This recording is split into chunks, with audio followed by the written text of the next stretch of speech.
নমস্কার। আজকে সূর্যগ্রহণ নিয়ে আলোচনা করব। সূর্যগ্রহ এই মুহূর্তে বসে আছে আপনার উচ্চ রাশি মেষ রাশিতে। সেই সূর্যগ্রহ তার নক্ষত্র পরিবর্তন করে। আমি সবসময় বলছি গ্রহ রাশি সবসময় একবার রাশি চেঞ্জ হয়, একবার নক্ষত্র চেঞ্জ হয়। তা সেটা সকল রাশির ক্ষেত্রে এফেক্ট হয়। সূর্য মানে আর্থিক দৃষ্টিকোণ থেকে সূর্যের একটা ভূমিকা কিন্তু আছে, সব রাশির ক্ষেত্রে তার প্রভাব বিস্তার করে। এই সূর্যের রাশি পরিবর্তন কোন নক্ষত্রে সূর্য প্রবেশ করবে, অর্থাৎ শুক্র নক্ষত্রে সূর্যদেবের প্রবেশ, শুক্রের নক্ষত্রে সূর্যদেবের প্রবেশ।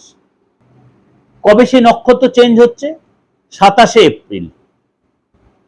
27শে এপ্রিল সূর্য তার অশ্বিনী নক্ষত্র অর্থাৎ কেতুর নক্ষত্র ছেড়ে ভরণী নক্ষত্র অর্থাৎ শুক্রের নক্ষত্রে সূর্যদেব প্রবেশ করবে। অশ্বিনী নক্ষত্র ত্যাগ করে 27শে এপ্রিল সূর্যদেব ভরণী নক্ষত্রে প্রবেশ করে। তো এই ভরণী নক্ষত্র যে শুক্রের নক্ষত্র, তা আর্থিক দিক দিয়ে এটা যথেষ্ট প্রভাবশালী। সুতরাং এই সময় শুক্রের নক্ষত্রের পরিবর্তন আপনার রাশির ক্ষেত্রে কিন্তু যথেষ্ট একটা প্রভাব বিস্তার করে। চলুন তাহলে জেনে নিই আপনার রাশির জন্য কি তার এফেক্ট হচ্ছে। বৃষ রাশি।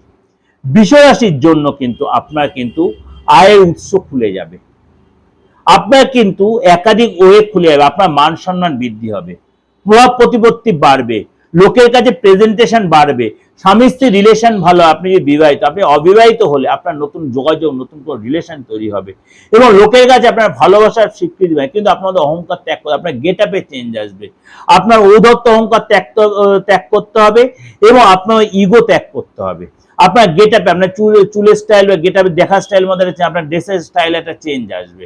আপনি নতুন কিছু কিনতে পারেন, নতুন বাড়িতে কোনো সম্পত্তি, নতুন মানে ইলেকট্রনিক্স আইটেম, মনে করেন আপনি ফ্রিজ কিনলেন, এসি কিনলেন, গিজার যদিও গরম আপনি টিভিটা কিনলেন, এই অর্থাৎ বিশেষ করে আপনি এসি এই ধরনের কিছু ঠান্ডা যে বা কুলারটা কিনে আনলেন বা রিনোভেশন করলেন, এই জিনিসগুলো। বা আপনার কাজের জায়গা, আপনি অফিসে চাকরি করছেন, কাজের জায়গা আপনার মানে সেখানে যে বস যদি আপনার কোনো মহিলা হন বা বস যদি আপনার অপোজিট সেকশন, আপনার তার সাথে গুড রিলেশন তৈরি হবে।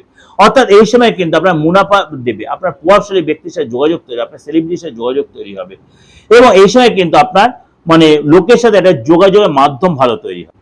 এটা আপনাদের যেটা আমি ওভারঅল একটা প্রেজেন্টেশন দিলাম, অবশ্যই বলছি এটা আপনাদের মিলবেই। কেন এই যে ট্রানজিটগুলো আমি মেনশন করে করে আপনাদের বলি, কেন আপনাদের ক্ষেত্রে সেই ঘটনাগুলো ঘটে বা ঘটছে, তার জন্য আপনারা আমাকে হোয়াটসঅ্যাপে বা আমার কমেন্ট সেকশনে সেই মেসেজগুলো করছেন। তার জন্য আপনাদের কাছে আমি এতটা অনুপ্রাণিত, আবার আপনাদের কাছে সেই ছোট ছোট করে ট্রানজিটগুলো দেওয়ার চেষ্টা করি, যাতে আপনারা অ্যাস্ট্রোলজিটা অনেকটা জানতে পারেন, শিখতে পারেন অ্যাস্ট্রোলজি কতটা বাস্তব ভিত্তিক, কতটা সায়েন্টিফিক। তার জন্য অ্যাস্ট্রোলজি ঠিক করে প্রপার বিচার করে। তন্ত্রের বিচারটা তখন হয়ে যায়, তন্ত্র হচ্ছে আমাদের বারবার বলি অপারেশন থিয়েটার, গুপ্তবিদ্যা, গুহ্যবিদ্যা। আমি যতটা পারি তন্ত্র নিয়ে আলোচনাটা কম করার চেষ্টা, কারণ তন্ত্র যারা আমার নিয়মিত ভিউয়ার্স, যারা আমার ক্লায়েন্ট, যারা আমার সাথে যোগাযোগে আছেন, তারা জানেন তন্ত্রটা আমার রক্তে তন্ত্র আমি যেভাবে কাজ করে দিই, মানে আমি কারোর সাথে কোনো কম্পিটিশন বা কারোর সঙ্গে প্রতিপক্ষ হিসেবে বলতে চাইছি না। আমি হয়তো দুদিন হয়তো টাইম বাদ, কারোর কাজ তুরন্ত হয়ে যায়, কারোর কাজ দেরি, কিন্তু তন্ত্রের কাজ এতটাই পাওয়ারফুল যে মৃতপ্রায় ব্যক্তি ছাড়া সমস্ত রকম কাজ তন্ত্র মাধ্যমে করা যায়। সুতরাং আপনারাও যারা নতুন শুনছেন, সেই সুযোগটা আপনি কাজে লাগাতে পারেন, কিন্তু সেটা ফিজ বা তন্ত্রের কাজে পে করে। আপনি দেশে বিদেশে যেখানে থাকুন, আপনি সেই সুযোগটা কাজে লাগাবেন, যে কোনো কাজ।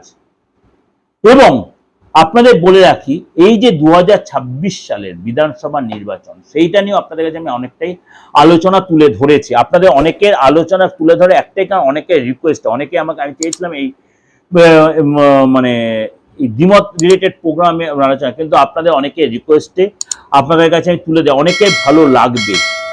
অনেকের ভালো লাগবে, শুনবেন। আমার এই সাপ্তাহিক রাশিফলে সে আলোচনা করেছি, 27 তারিখ থেকে 3 তারিখ, 27শে এপ্রিল থেকে 3 মের মধ্যে সে আলোচনা আমি করেছি। অবশ্যই আপনার ভালো লাগলে অবশ্যই লাইক করবেন, কমেন্টস করবেন এবং সকলকে জানার আরো সুযোগ করে দেবেন। ভালো থাকবেন, নমস্কার।